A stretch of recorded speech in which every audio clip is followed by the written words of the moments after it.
Hi friends, எல்லாருக்கும் வணக்கம். இன்னைக்கு vlog பார்த்தீங்கன்னா, ரொம்பவே ஜாலியான ஒரு vlog அப்படின்னு தான் சொல்லணும்.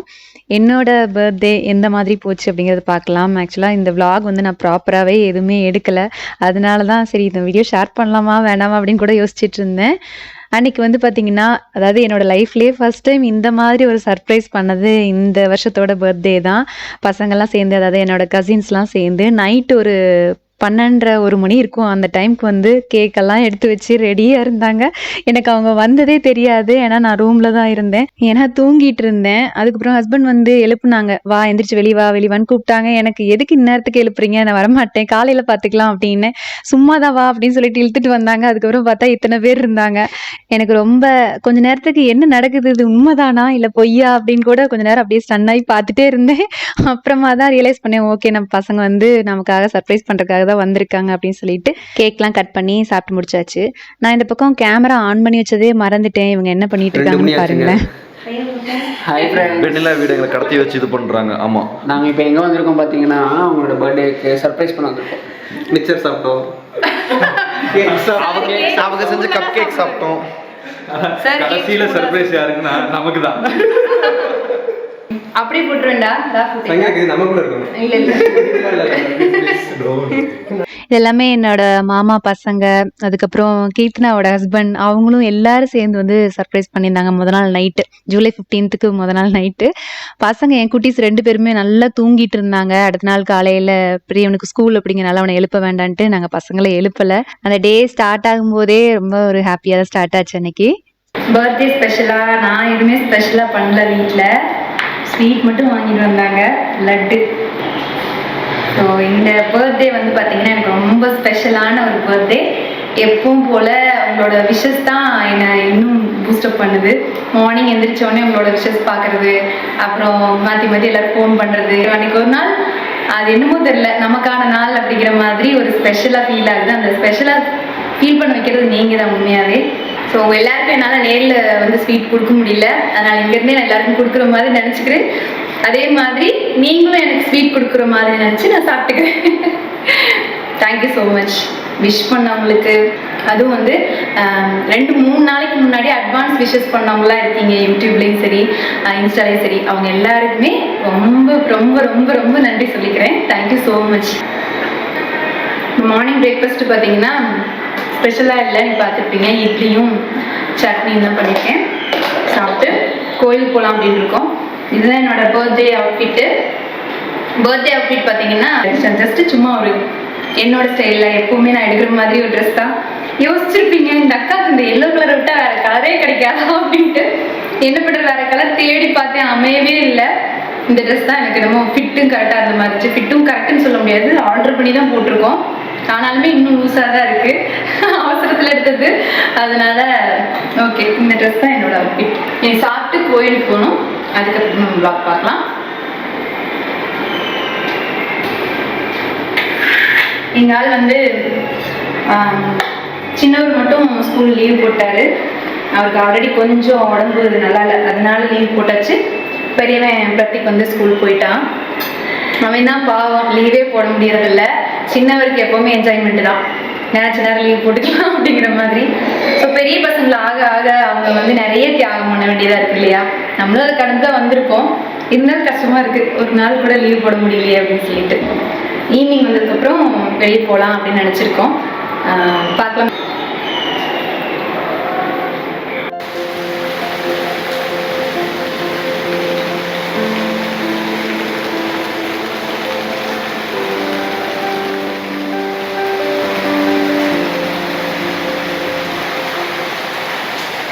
கோயிலுக்கு போகலாம் அப்படின்னு சொல்லிட்டு ரெடியாகி வெளியே போனதுக்கப்புறம் பார்த்தா மழை பிடிச்சிச்சு. மழை பாருங்க பெஞ்சிட்ருக்கு. இந்த மழையில் எந்த கோயிலுக்கு போகிறது அப்படின்னு யோசிச்சுட்டு இருந்தோம்.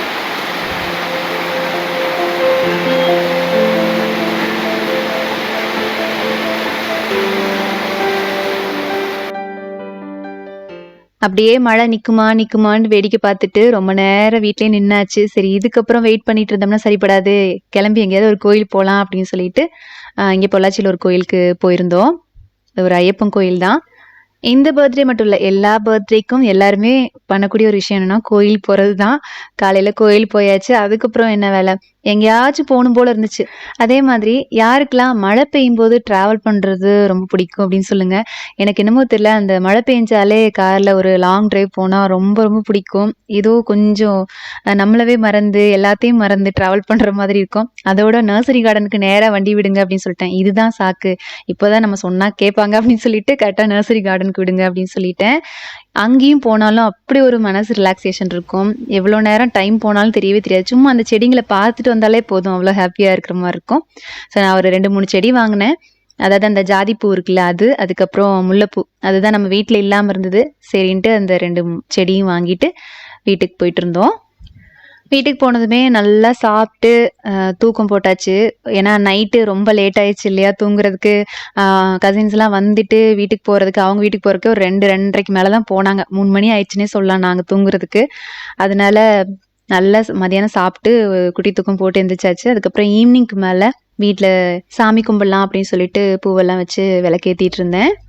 நான் வந்து யூஸ்வலாக இப்போ வீடெல்லாம் க்ளீன் பண்ண அன்னைக்கு, அப்புறம் வந்து நம்ம மனசு கொஞ்சம் இன்னைக்கு நமக்கு சாமி கும்பிடலாம் அப்படின்னு தோணும் பாருங்க, அந்த மாதிரி டைமில் சாமி கும்பிடுவேன். அதாவது இப்போது திங்கக்கிழமை, செவ்வாய்க்கிழமை, வெள்ளிக்கிழமை அந்த மாதிரி நாள் கிழமையே பார்க்க மாட்டேன். எனக்கு தோணும் போது சாமி கும்பிடணும் அப்படின்ட்டு சாமி கும்பிட்டுருவேன்.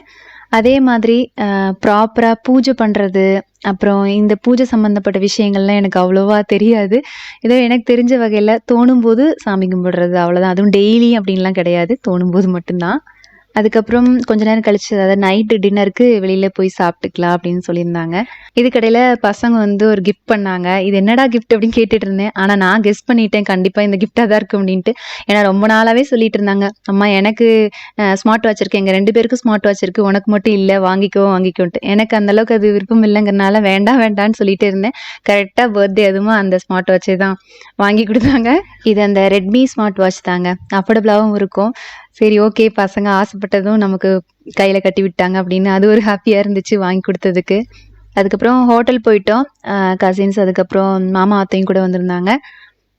ஸோ நல்லா அந்த ஃபுட்டு ரொம்ப நல்லா இருந்துச்சு. இது வந்து ஸ்லேவ்ஸ் ரெஸ்டாரண்ட், அங்கே தான் போய் சாப்பிட்டோம் அன்னைக்கு. ஃபஸ்ட் டைம் நாங்கள் அன்னைக்கு போயிருந்தோம் இந்த ரெஸ்டாரண்ட்டுக்கு. அதாவது நம்ம ஃபேமிலி சொல்கிறேன், ஃபஸ்ட் டைம் அங்கே போய் சாப்பிட்டோம். அவங்கெல்லாம் அடிக்கடி இந்த ரெஸ்டாரண்ட் வந்து சாப்பிட்ருப்பாங்க போல், அதனால் இந்த டிஷ் நல்லாயிருக்கும், இது நல்லாயிருக்கும், ட்ரை பண்ணி பாருங்கக்கான்ட்டு எல்லாமே ஆர்டர் பண்ணி வாங்கி சாப்பிட்டாச்சு. லாஸ்ட்டாக இந்த மேங்கோ ப்ரௌனி வித் ஐஸ்கிரீம் இது ஆர்டர் பண்ணி கொடுத்தாங்க. இது நல்லாயிருக்கும், சாப்பிட்டு பாருங்க அப்படின்ட்டு. செம்ம டேஸ்டியாக இருந்துச்சு. ப்ரௌனி வந்து நல்லா சூடாக இருந்தது, அதுக்கு மேலே ஐஸ்கிரீமோட சேர்த்து சாப்பிடும்போது செம்ம டேஸ்டியாக இருந்தது உண்மையாகவே.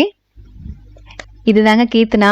நம்ம கீர்த்தனாவோட கல்யாண வீடியோ நான் இன்னும் ஷேர் பண்ணாமல் இருக்கேன். இன்னும் ஃபுட்டேஜ்லாம் எதுவும் எனக்கு கிடைக்கல, அதனால தான் லேட் ஆகிட்டு இருக்கு. இதுக்கப்புறம் நெக்ஸ்ட் டே பார்த்திங்கன்னா, நம்ம வாங்கிட்டு வந்த செடி இருக்குல்ல, அதை வந்து ஒரு பெரிய பக்கெட் மாதிரி வாங்கிட்டோம். அங்கே நம்ம நர்சரி கார்டன்லேயே இந்த பக்கெட் மாதிரிலாம் கிடைக்கும். பெரிய பக்கெட் மாதிரி வாங்கி செடியை நட்டு வச்சிட்டோம். மல்லியும் வச்சுருக்கேன், மல்லிகைப்பூ செடியும் இருக்குது. ஆனால் அது இன்னும் அந்தளவுக்கு பெருசாகலை, பூவும் பூக்கலை. அது மண் தரையில் நட்டு வச்சுருக்கோம். ஸோ இந்த முல்லைப்பூ அப்புறம் வந்து ஜாதிப்பூ இதை நட்டு வைக்கிறதுக்கு கொஞ்சம் இடம் இல்லாமல் இருந்தது. அதனால் தொட்டியில் இப்போதைக்கு வச்சுக்கலாம், நல்ல பெரிய தொட்டியாகவே வாங்கி வச்சுக்கலான்ட்டு இந்த மாதிரி பண்ணியாச்சு. இது வந்து நல்லா வளரணும், நல்லா பூ பூக்கணும். இதுக்கு ஏதாவது டிப்ஸ் சொல்லுங்கள் எனக்கு. ஏன்னா இந்த முல்லைப்பூ ஜாதிப்பூனா ரொம்ப ரொம்ப பிடிக்கும். ஸோ இதை எப்படியாவது நல்லா வந்து பெருசாக வளர்த்தி பூவெல்லாம் பூக்க வைக்கணும்னு ரொம்ப ஆசையாக இருக்குது. இதை எப்படி நம்ம க்ரோ பண்ணலாம் அப்படின்ட்டு டிப்ஸ் இருந்தால் சொல்லுங்கள். நான் இதே மாதிரி முன்னாடி ஒரு டைம் பர்த்டேக்கும் 2 செடி தோப்பில் கொண்டு போய் நட்டு வச்சுட்டு வந்தேன். ஸோ அந்த செடியை பார்க்கும்போதெல்லாம் எனக்கு ஞாபகம் இருக்கும், உங்களுக்கு காமிக்கணுன்ட்டு. தோப்பு போகும்போதெல்லாம் நான் அதை மறந்துடுவேன். ஸோ அது ஒரு ஞாபகார்த்தமாக இருக்கும். இந்த பர்த்டேக்கு இதை நம்ம இந்த செடி நட்டு வச்சுருந்தோம் அப்படின்னு அதை பார்த்தாலே ஞாபகம் வரும். இதுக்கப்புறம் கொஞ்ச நாள் கழிச்சு தான் விளாக் கண்டினியூ ஆகுது. ஊருக்கு போயிருந்தோம். ஒரு சாட்டர்டே ஈவினிங்க்கு மேலே ஊருக்கு கிளம்புனோம். பசங்க ஸ்கூல் போயிட்டு வந்ததுக்கப்புறமா ஊருக்கு கிளம்புனோம். சண்டே ஒரு நாள் லீவ் இருந்தது. எதுக்காக ஊருக்கு போயிருந்தோம் அப்படின்னா, என்னோட அத்தை பொண்ணுங்கெல்லாம் சேர்ந்து கெடா விட்டு வச்சுருந்தாங்க. அதுக்காக தான் போயிருந்தோம். ரொம்ப நாள் கழித்து ஊருக்கு போனேன் அப்படிங்கிறனால எனக்கு அவ்வளோ ஒரு ஹாப்பியாக இருந்தது. நைட்டு அங்கே போகும்போதே அம்மா இட்லி ஊற்றி வச்சுருந்தாங்க, அதுக்கப்புறம் முட்டை குழம்பு வச்சுருந்தாங்க. ஸோ இந்த பாத்திரத்தை பார்த்து நான் அம்மாட்ட சொல்லிட்டு இருந்தேன், அம்மா நான் வரும்போது இந்த பாத்திரத்துல தான் குழம்பு வைப்பீங்களா அப்படின்னு சொல்லிட்டு. ஏன்னா இந்த அலுமினியம் பாத்திரம் யூஸ் பண்ணாதீங்க அப்படின்னு சொல்லிட்டு நிறைய பேர், நான் அம்மா வீட்டுக்கு வரும்போதெல்லாம் நிறைய பேர் சொல்லியிருக்காங்க, ஏன் நீங்க மட்டும் ஸ்டெயின்லெஸ் ஸ்டீல் யூஸ் பண்றீங்க, அம்மாக்கு அதெல்லாம் வாங்கி கொடுக்க மாட்டீங்களான்ட்டு. நான் நிறைய அம்மாக்கு வாங்கி கொடுத்துருக்கேன். எல்லாமே பார்த்தீங்கன்னா மூட்டை, அதாவது பாக்ஸ்ல போட்டு கட்டி ஸ்டோர் ரூம்ல தூக்கி போட்டாங்க. எதுவுமே எடுக்கிறது இல்ல. அது நீ வந்தா யூஸ் பண்ணிக்கோ, எனக்கு இதுதான் கன்வீனியன்ட்டா இருக்கு அப்படின்னு யூஸ் பண்ணிட்டு இருக்காங்க. ஒன்றும் பண்ண முடியாது அப்படின்ட்டு விட்டுட்டேன். ஸோ இட்லியும் முட்டை குழம்பும் அவ்வளோ ருசியா இருந்துச்சு. அப்படியே தூங்கியாச்சு. அதுக்கப்புறம் அடுத்த நாள் திருப்பி கிளம்பணும் அப்படின்னு நினைச்சா கஷ்டமா இருந்தது. அம்மா கூட உட்காந்து அந்த சீரியல் நான் பார்க்க மாட்டேன். எப்பவுமே சீரியல் பார்க்கறது எனக்கு அவ்வளோவா பிடிக்காது. ஆனா அம்மா கூட உட்காந்து கொஞ்ச நேரம் பார்க்கறது அது ஒரு தனி சந்தோஷம் தான் இல்லையா? அது புரியுதோ இல்லையோ, ஏதோ ஒண்ணு பார்க்குறோம் அப்படின்ட்டு உட்காந்து அம்மா கூட பார்த்துட்டு இருந்தேன். அம்மா பூ கட்டிட்டு இருந்தாங்க. அம்மா வீட்ல எனக்கு ரொம்ப பிடிச்ச ஒரு விஷயம் என்னன்னா, இந்த சிட் அவுட் தான். இது வந்து இந்த சாருவடி அப்படிங்கிற ஒரு டைப், அதாவது கேரளா டைப். இது நான் சொன்னது தான். ஆக்சுவலா இந்த மாடல்ல கட்டணும், இந்த மாதிரி போடுங்கம்மான்னு சொல்லி கேரளாவுல இருந்து நான் முன்னாடி இந்த இது சொல்லியிருப்பேன்னு நினைக்கிறேன். பழைய விளாக்ஸ்ல அம்மா ஊருக்கு வந்ததுக்கு அப்புறம் போட்ட விளாக்ஸ் வந்து இப்போ ரொம்ப நாளா ஷேர் பண்ணல அப்படிங்கனால பழைய வீடியோஸ்ல இருக்கும்னு நினைக்கிறேன். ஸோ இது வந்து நான் ரெஃபரன்ஸ்க்கு கொடுத்து அந்த இதெல்லாம் கொஞ்சம் கேரளாலேருந்து வாங்கிட்டு வந்து பண்ணது தான். ஸோ சாருவடி எனக்கு ரொம்ப பிடிக்கும் உட்கார்றதுக்கு. வர்றவங்க எல்லாருக்குமே பிடிச்ச இடம் அதை தான் சொல்லுவாங்க. இதுக்கப்புறம் தோட்டத்துக்கு போயிட்டு வா, தோட்டத்தில் வந்து ஒரு சின்ன வீடு கட்டிட்டு இருக்கோம் அப்படின்னு சொன்னாங்க. அதனால அதுக்குள்ள ஒரு எட்டு போய் பார்த்துட்டு வந்துடலான்ட்டு தோட்டத்துக்குள்ள போனேன். புதுசாக ஒரு ஆள் வந்தோடனே வர்றாங்க அப்படின்ட்டு காதை தூக்கிட்டு பார்க்குது பாருங்களேன். பாருங்களேன், கொஞ்சம் கூட கண் நினைக்கல, திரும்பல. பாய், நான் போயிட்டு வரேன். பாய், இப்போ பாய். வீடியோவில் வந்து உங்களுக்கு காற்று சவுண்டு நல்லா கேட்கும்னு நினைக்கிறேன். சரியான காற்று அடிக்குது. பட் இப்போ கம்மி தான் அப்படிங்கிறாங்க. இனி போக போக பயங்கரமாக ஒரு சுழல் காற்று மாதிரி அடிக்கும்னு நினைக்கிறேன். காற்று அதிகம் அதிகம் அப்படின்னு தான் சொல்லிகிட்டே இருந்தாங்க. இங்கே மழை இல்லை. இவ்வளோ காற்று அடித்தா எப்படி மழை பெய்யும்? சவுண்டு கேட்குது பாருங்க, காற்றோட சவுண்டு. தோட்டமே பார்த்தீங்கன்னா ரொம்ப மாறி போன மாதிரி இருந்துச்சு. நான் வந்து ரொம்ப நாள் ஆச்சு இல்லைங்களா? ஸோ தோட்டத்துலேருந்து ஒரு வீடு அப்படியே தான் இருக்குது. எக்ஸ்ட்ரா ஒரு வீடு எதுக்காக அப்படின்னா, இப்போ வந்து இந்த தோட்டத்தை வந்து ஒத்திக்கி விட்டாங்க ஒருத்தவங்களுக்கு அப்பா. அதனால் அவங்களுக்கு குடியிருக்கிறதுக்கு ஒரு வீடு வேணும் அப்படின்னு சொல்லிட்டு சிம்பிளான ஒரு சின்ன வீடு தான், தோட்டத்தில் கட்டுவோம்ல அந்த மாதிரி ஒரு வீடு தான். இது பழைய வீடு தான். இந்த வீட்டை பார்த்தாலே எனக்கு ஞாபகம் ஒரு தாத்தா ஞாபகம் தான் வரும். முன்னாடி விளாக்ஸில் கூட காமிச்சிருப்பேன் அந்த தாத்தாவை. அவங்க இப்போ இல்லை. அதாவது இந்த தோட்டத்தை பார்த்துக்கிட்ட ஒரு தாத்தா தான். அதே மாதிரி நம்ம பாட்டாவும் பார்த்தீங்கன்னா அடிக்கடி இப்போ தோட்டத்துக்கு வர முடியறதில்ல. அவங்களுக்கும் கொஞ்சம் ஏஜ் ஆயிடுச்சு அப்படிங்கிறனால தோட்டத்தை அவங்களாலையும் பராமரிக்க முடியல. அதாவது அப்பாவோட அப்பாவை தான் பாட்டான்னு சொல்லுவேன். அவங்களும் இப்போ அடிக்கடி தோட்டத்துக்கு வர முடியறதில்ல. இது தாங்க அந்த புதுசாக கட்டுற வீடு. சிம்பிளாக ஒரு கிச்சன், அதுக்கப்புறம் ஒரு ரூமு, முன்னாடி ஒரு வராந்தா, வெளியில் ஒரு பாத்ரூம், இப்படி தான் பண்ணிகிட்டு இருக்காங்க. தோட்டத்தை பார்த்துக்கிறவங்களும் சூப்பராக வந்து இப்போது வெங்காயம் நடவு பண்ணியிருந்தாங்க. ஒரு வயல் ஃபுல்லாக பார்த்தீங்கன்னா வெங்காயம் நடவு பண்ணியிருந்தாங்க. முன்னாடிலாம் இந்த இடம் ஃபுல்லாக மரங்களாக இருக்கும். முருங்கை மரம் அதிகமாக இருக்கும். அது எல்லாமே கொஞ்சம் பழைய, ரொம்ப வருஷங்கள் இருந்த மரம் அப்படிங்கிறனால எல்லாம் வெட்டிட்டாங்க. இப்போ இதெல்லாம் தோட்டம் போடணும் அப்படிங்கிறக்காக உழுது நீட்டாக இந்த மாதிரிலாம் பண்ணிகிட்டு இருந்தாங்க.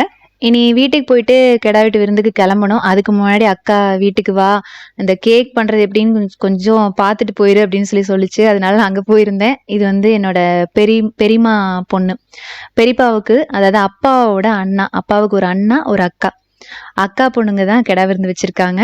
அண்ணா பொண்ணுங்க 3 பேர். அதில் 2வது அக்கா வீடு தான் இது.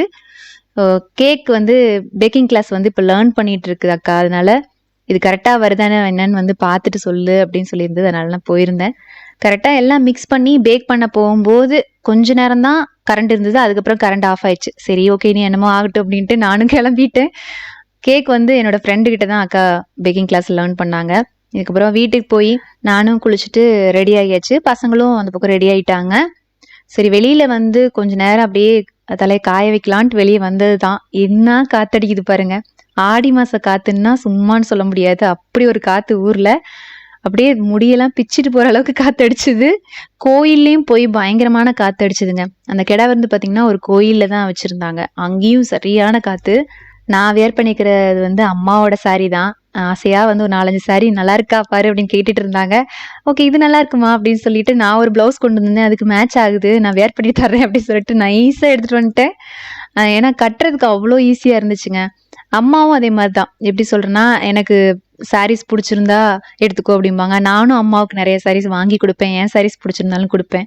ஸோ இது வந்து அம்மா பொண்ணுக்குள்ள சகஜம்தான் இல்லையா? இது ஏதாவது யாராவது தப்பாக சொல்லிடாதீங்க, அம்மா சாரியை இப்படி எடுத்துட்டு வந்துட்டீங்களே அப்படின்ட்டு.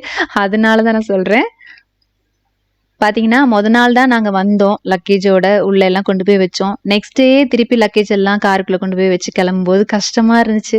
ஒரு நாள் அதுங்களாட்டி, ஒரு நாள் சொல்ல முடியாது, அதுங்களாட்டி போயிருச்சா, இன்னும் ஒரு நாள் எக்ஸ்ட்ரா இருந்துட்டு போகலாமே அப்படிங்கிற மாதிரி இருந்தது. பட் என்னென்னா ஸ்கூல் இருந்தது பசங்களுக்கு நெக்ஸ்ட் டே, அதனால் லீவ் போட முடியாதுன்ட்டு கிளம்பியாச்சு. ஃபஸ்ட்டு கோயிலுக்குள்ளே போய் சாமி கும்பிட்டு அதுக்கப்புறமா மண்டபத்துக்குள்ளே போயிக்கலாம் அப்படின்ட்டு கோயிலில் இருந்தோம். இது வந்து எங்கள் ஊர் சைடு இருக்கிற ஒரு கோயில் தான், ஒரு காளியம்மன் கோயில் தான். ஊருக்கு போனாலே பார்த்தீங்கன்னா நான் என்னோட கேமரா எல்லாத்தையுமே நான் மறந்துடுவேன். நிறைய கமெண்ட்ஸ் எனக்கு வந்திருக்கு, ஊருக்கு போனால் யாரையுமே காமிக்க மாட்டேறீங்களே அப்படின்ட்டு. அங்கே போனால் என்னோட மீ டைம் ஸ்பெண்ட் பண்ண மாதிரி இருக்கும். இது வந்து பெரியப்பாவோட 2 பொண்ணுங்க, ஃபஸ்ட்டு பார்த்துருப்பீங்க அக்காவுங்க. இது பெரியம்மாவோட லாஸ்ட் பொண்ணு கனி. அண்ட் பரிமாறுவாங்கல்ல, அவங்க எல்லாருமே அத்தை பொண்ணுங்க. திணற போடுவீங்களாக்கா? திணற போடுவீங்களா? அடுத்த இதுல பாத்துக்கிறீங்களா?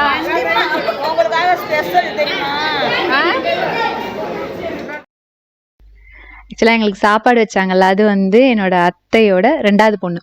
அவங்க வந்து என்ன சொன்னாங்கன்னா, பந்தியில் உட்கார்றதுக்கு முன்னாடி நீங்கள் சாப்பிடும்போது நாங்கள் உங்களுக்கு திணற பரிமாறுவோம் அப்படின்னு சொன்னாங்க. அதனால தான் நான் அப்படி கேட்டுட்டு இருந்தேன். எப்போவுமே இவங்கெல்லாம் சேர்ந்தாலே ஒரு கலகலகலன்னு ஆயிரும், அப்படியே ஒரு கேங் மாதிரி கிரியேட் ஆயிடுவோம். அவ்வளோ நல்லா இருக்கும். அதுக்கப்புறம் கொஞ்ச நேரம் நல்லா அரட்டை அடித்து பேசிட்டு சரி ஊருக்கு கிளம்பணுமே அப்படின்ட்டு திருப்பி பொள்ளாச்சி கிளம்பியாச்சுங்க. ஸோ இந்த விளாக் பார்த்தீங்கன்னா ஒரு ஃபன்னாக நீங்கள் எல்லாருமே என்ஜாய் பண்ண மாதிரி இருந்திருக்கும் அப்படின்னு சொல்லி நம்புகிறேன். இந்த வீடியோ உங்களுக்கு பிடிச்சிருக்குன்னு தோணுச்சுன்னா வீடியோக்கு ஒரு லைக் கொடுங்க. உங்களை அடுத்ததான் இன்னொரு இன்ட்ரெஸ்டிங்கான வீடியோவில் சந்திக்கிறேன். தேங்க்யூ ஸோ மச் ஃபார் வாட்சிங் ஃப்ரெண்ட்ஸ். பபாய்.